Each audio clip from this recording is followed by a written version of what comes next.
Para!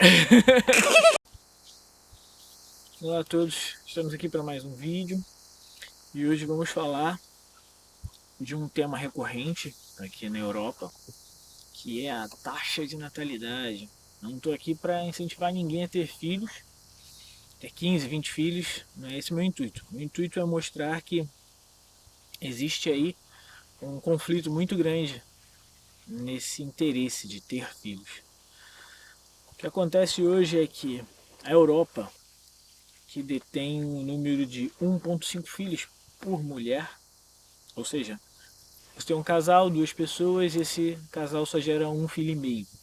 Não existe meio filho, mas em termos de número isso é possível. Ou seja, a cada dois casais, 3 filhos, certo? 4 pessoas se tornam 3. Isso é uma linha em declínio. Quando você compara, por exemplo, com a África, em que a média é 4, ou seja, cada uma mulher gera 4 filhos, você tem 2, tornando 4, eles estão dobrando de número. Na América, os números estão próximos da igualdade, a cada uma mulher ela tem 2 filhos, nos Estados Unidos é 2,2, no Brasil é 2,1, enfim. Então a cada casal, 2 filhos. É como se o número se mantivesse. E no Oriente Médio, a cada uma mulher, a média de 3 filhos. Ou seja, eles ainda estão crescendo.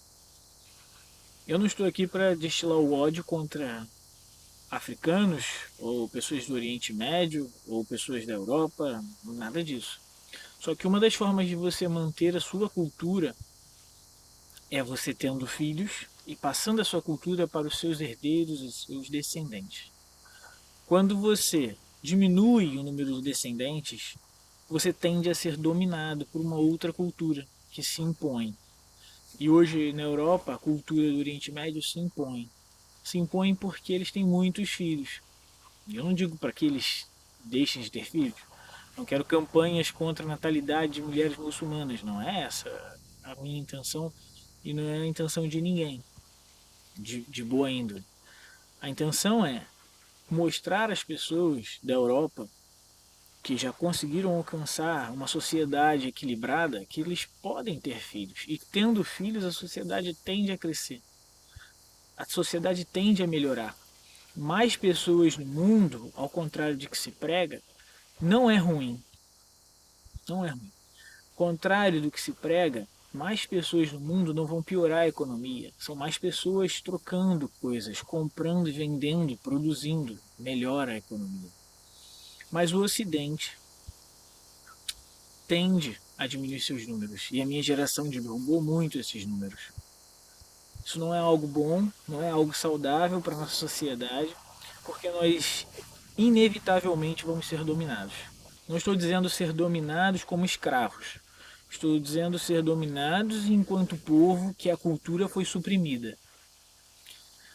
Nós temos os valores cristãos e eles têm os valores muçulmanos. Não é uma guerra religiosa, apesar deles dizerem abertamente que isso é uma guerra dos ventres e que eles vão nos dominar pela quantidade de filhos, que vão dominar as nossas capitais e vão impor a religiosidade deles, porque eles não separam o Estado da religiosidade. Mas não quero entrar por esse caminho. O que eu quero dizer é, se uma pessoa imigrante na Dinamarca, do Oriente Médio, consegue ter 8 filhos, por que um dinamarquês não consegue ter 8 filhos? Eu diria que isso não é uma questão de capacidade. A mulher dinamarquesa é tão capaz quanto a mulher muçulmana.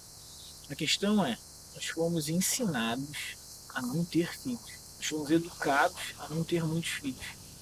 Enquanto nossos avós tinham muitos filhos para poder ajudar na lavoura, ajudar na criação, ajudar no comércio, ajudar no que fosse.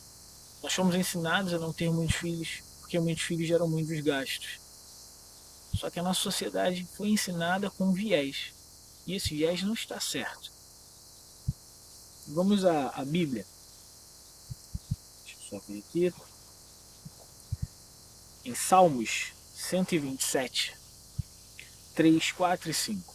Salmos 127, 3. Os filhos são um presente do Senhor, uma recompensa que Ele dá.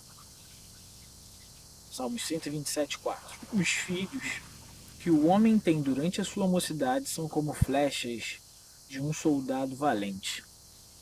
127, 5. Feliz o homem que tem muitos filhos, uma aljava cheia de flechas.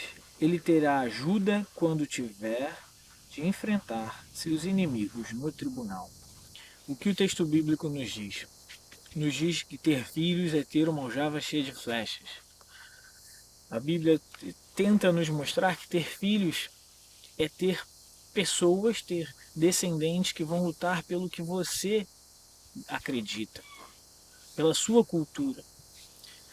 Voltando a falar um pouquinho do passado, do nosso passado, os meninos e as meninas, a partir de uma idade assim muito prematura para os padrões de hoje, começavam a trabalhar com os pais, tios e avós, passavam a aprender um ofício de família.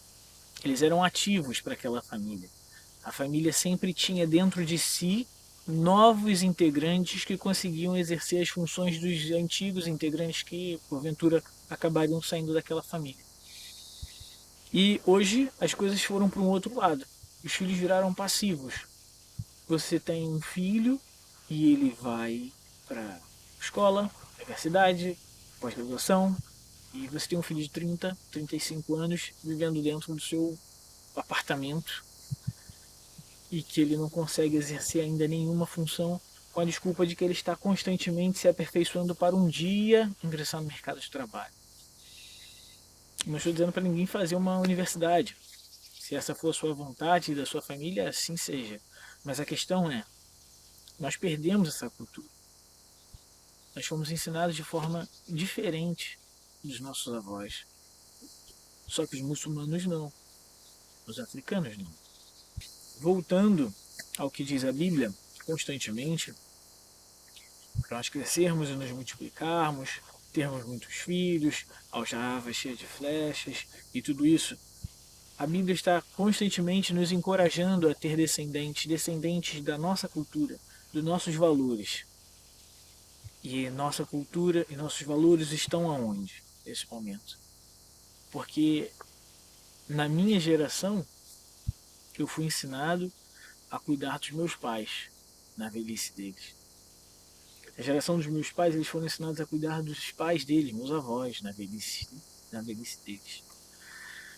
E hoje as pessoas não cuidam dos filhos.